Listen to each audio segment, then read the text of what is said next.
नमस्कार, मैं हूं आपके साथ बर्निस कक्कर। आप देख रहे हैं हलचल इंडिया। हापुड़ के मोहल्ला शिवपुरी निवासी और श्री शांति स्वरूप कृषि इंटर कॉलेज में भौतिक विज्ञान के प्रवक्ता अजय मित्तल ने श्री रामचरितमानस को एक छोटे से कांच की प्लेट पर अंकित करके एक और कीर्तिमान स्थापित कर दिया है। उन्होंने इस उपलब्धि को इंडिया बुक ऑफ रिकॉर्ड में दर्ज कराकर जनपद का नाम देश में रोशन कर दिया है। अजय मित्तल वो नाम है जिन्होंने इंडिया बुक ऑफ रिकॉर्ड्स में अपना नाम तो दर्ज कराया ही है, साथ साथ जनपद हापुड़ का नाम भी दर्ज करा दिया है।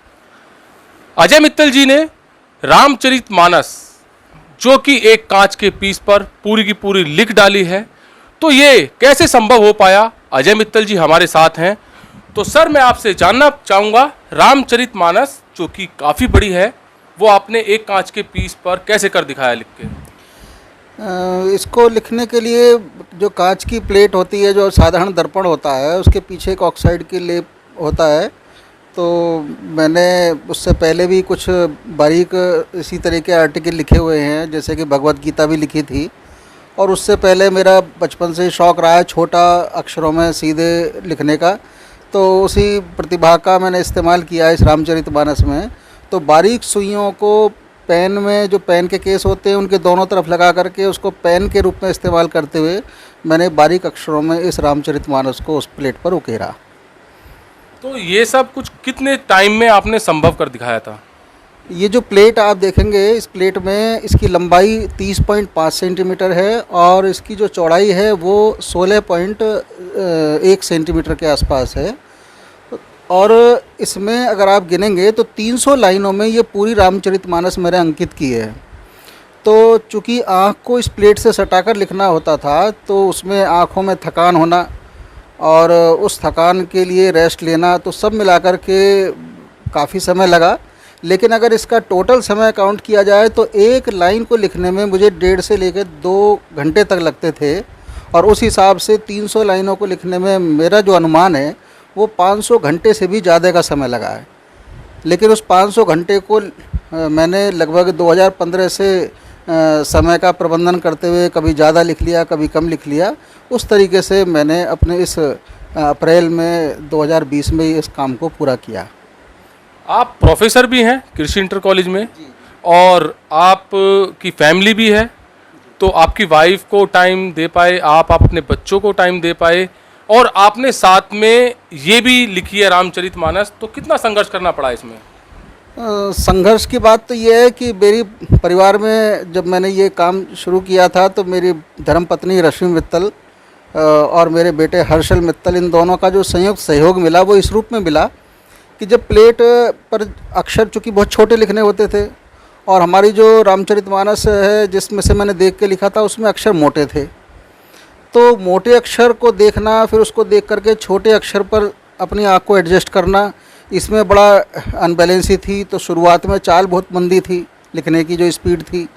लेकिन मेरी धर्मपत्नी और बेटा जो है उसको बोलते थे और मैं उसको उकेरता था। तो इस तरीके से उनका इस लेखन में बहुत बड़ा सहयोग रहा है और एक परिवार का जो सामूहिक जो सहयोग रहा है उसी की परिणति है कि ये काम पूरा हो पाया। कुल मिलाकर आपकी फैमिली में इस रामचरितमानस को एक शीशे के पीस पर लिखने में पूरी की हेल्प की है? जी, मैं बहुत सौभाग्यशाली हूँ कि मेरे परिवार के सदस्यों ने कोई किसी प्रकार का कोई व्यवधान अगर आया भी तो उसको उन्होंने दूर किया। लेकिन संयुक्त रूप से हमने इस काम को अभ्यास किया। माध्यम में ये रहा कि चूँकि बारीक लिखना था, कलम मेरे हाथ में रहती थी, तो इसलिए श्रेय मुझको जाता है, लेकिन मैं कह सकता हूँ कि मेरे पूरे परिवार का काम है। जैसे कि ये सोच आपकी बिल्कुल अलग रही है। एक कांच का पीस जिसके बारे में कोई सोच भी नहीं सकता कि कांच के पीस के ऊपर एक सुई से पूरी रामचरितमानस लिखना, तो जिसकी सोच के भी बिल्कुल परे है। तो आपकी ये सोच कहाँ से आई और ये प्रेरणा जो इतनी बड़ी है? रामचरितमानस कोई छोटी मोटी नहीं है, जैसे कि आप बता रहे हैं 300 लाइन की है, तो कैसे मिली? देखिए, रामचरितमानस एक ऐसी कृति है, तुलसीदास जी जो हमारे आदि कवि रहे हैं वो इस तरह की रचना हमारे सामने दे गए कि हमारे आसपास, और मैंने तो बचपन से देखा है कि घरों में उसका पाठ कराया जाता है, एक दिन का पूरा पाठ होता है। तो मेरा भी सौभाग्य रहा कि हमारे परिवार में भी काफ़ी वर्ष पहले रामचरितमानस का पाठ बैठा था, तो एक उसको वैज्ञानिक दृष्टि, चूँकि मैं विज्ञान का अध्यापक हूँ, मैं किसी चीज़ को एकदम से तो एक्सेप्ट करता नहीं हूँ, तो मैं रामचरितमानस को अपने इस अध्यापन काल में मैंने इसका वैज्ञानिक दृष्टिकोण भी ढूंढने का प्रयास किया, और उस आधार पर मैंने रामचरितमानस को अपनी पत्नी के साथ न जाने कितनी बार इसका अध्ययन किया है। तो वो पूरी रचना, जिसमें कि 6290 से ज़्यादा रचनाएं मौजूद हैं और इतनी मोटी पुस्तक के रूप में हमारे सामने हमेशा दिखाई देती है, तो एक विचार कौंधा कि भाई क्यों ना इसको एक ही पृष्ठ पर लिखा जाए। मैं शौक़ रहा है मुझे बारीक लिखने का, छोटा लिखने का, वो मैंने आपको पहले बताया, और मैं बच्चों को भी प्रेरित करता हूँ कि कम से कम कागज़ आप इस्तेमाल करें। अध्यापक के रूप में मेरे जो संपर्क में बच्चे रहते हैं, मैं उनको, चूँकि अध्यापन के साथ साथ मैं पर्यावरण पे भी काम करता हूँ साइंस कम्युनिकेटर के रूप में, और मेरा जो मोटो रहता है वो ये रहता है कि पेड़ बचाओ तो पेड़ बचेगा। लोग बाग पेड़ लगवाते हैं, मैं कोशिश कराता हूँ बच्चों के माध्यम से कि पेड़ बचवा करके पेड़ बचाए जाएँ। तो उस पेड़ बचाने में मैं उनको समझाता हूँ कि आप कागज़ पर ज़्यादा से ज़्यादा मैटर लिखें। चूँकि मैं खुद लिखता हूँ, मैं, आप अगर कोई चीज़ मुझे लिखने को देंगे तो मैं थोड़े से एरिया में ही हो सकता है उसको लिख दूँ। तो मेरे साथी, मेरे कलीग, वो भी इस बात की तारीफ़ करते हैं कि बहुत बारीक लिख लेता हूँ। तो उसी टैलेंट को, उसी जो मेरे अंदर की एक छोटी सी प्रतिभा है, उसको मैंने इसमें उकेरा है। और 2015 में मैंने भगवत गीता इसी तरीके से लिखी थी, पहले एक कागज़ पे लिखी थी। मैं आपको उसका दर्शन कराना चाहूँगा। ये कागज़ पर मैंने एक भगवत गीता का पहला प्रारूप लिखा था, लेकिन इसमें दूसरों को बहुत छोटे अक्षर लिख रहे होंगे, मुझे बहुत बड़े दिखाई दे रहे हैं अभी भी।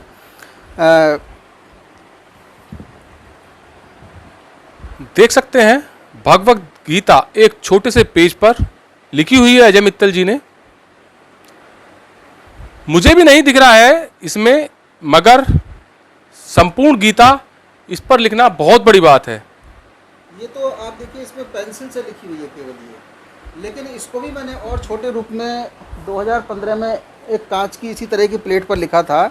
आप देख सकते हैं जो ऊपर चौकोर खाना है, इसमें भगवत गीता, यहाँ पर उसके 700 श्लोक जो है वो उकेरे गए हैं, और इसका जो साइज़ है मात्र 6.4 सेंटीमीटर लंबाई और 4.15 सेंटीमीटर की चौड़ाई, यानी कि लगभग 26.5 वर्ग सेंटीमीटर की सतह पर पूरे 700 श्लोक इसमें उकेरे गए हैं।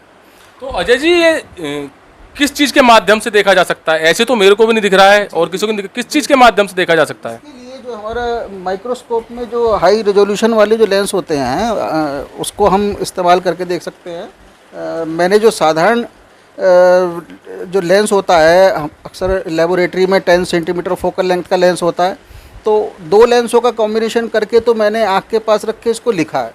लेकिन आप देख सकते हैं कि ये एक अपने आप में एक लेंस का, ये भी काफ़ी छोटा है। हाँ जी, इसकी फोकल लेंथ बहुत कम है, तो पावर बहुत ज़्यादा है, इसकी रिजोल्यूशन पावर भी बहुत अच्छी है। तो इस तरह के किसी अच्छे पावर वाले लेंस से आप पढ़ सकते हैं, साधारण आँख से तो आप नहीं पढ़ सकते हैं जी। अजय कुमार मित्तल जी ने जो इंडिया ऑफ बुक रिकॉर्ड्स में अपना नाम दर्ज किया है, बहुत ही बड़ा काम है ये जनपद हापुड़ के लिए। और जैसे कि उन्होंने विशेषताएं बताई हैं, जैसे कि अपनी मेहनत बताई है, और उसी के साथ साथ अजय कुमार मित्तल जी की फैमिली में भी इसमें पूरा साथ दिया गया है। कैमरामैन सुनील के साथ सुशील शर्मा, हलचल इंडिया। जो जनपद के लिए अत्यंत गौरव का विषय है। अजय मित्तल ने बताया कि कम कागज पर अधिक शब्द लिखना उनकी बचपन से आदत रही है। वे परीक्षाओं में भी उत्तर पुस्तिका पर छोटे शब्द में और सीधी लाइन में लिखा करते थे। उनकी इसी आदत ने उनके रिकॉर्ड बनाने में मदद की है। अजय मित्तल ने यह भी बताया कि वह पिछले 5 सालों से कांच के पीस पर श्री रामचरितमानस लिख रहे हैं।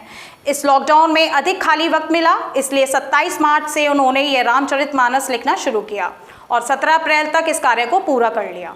इस दौरान श्री रामचरितमानस की 12,585 लाइनें लिखी, जिसे लिखने में करीब 500 घंटे लगे। अजय मित्तल ने बताया कि कांच की प्लेट की चौड़ाई 16.5 सेंटीमीटर और लंबाई 30.5 सेंटीमीटर है। पूरी प्लेट 490 वर्ग सेंटीमीटर की है, इसलिए इस पर रामचरितमानस की चौपाइयाँ और दोहों को छोटे छोटे शब्दों में लिखा गया है, जिन्हें उच्च क्षमता वाले लेंस से पढ़ा जा सकता है। इस उपलब्धि पर उन्होंने विद्यालयों के प्रधानाचार्य प्रभु दयाल जयंत सहित अन्य शिक्षकों और शहर के अनेक गणमान्य लोगों ने बधाइयाँ दी। शुक्रवार को विद्यालय में सदर विधायक विजयपाल आरती, नगर पालिका चेयरमैन प्रफुल्ल सारस्वत, पूर्व जिलाध्यक्ष बीजेपी विकास अग्रवाल सहित अन्य अतिथिगण उनकी प्लेट का विमोचन करने पहुंचे। खबरों का सिलसिला यूं ही जारी रहेगा। देखते रहिए हलचल इंडिया।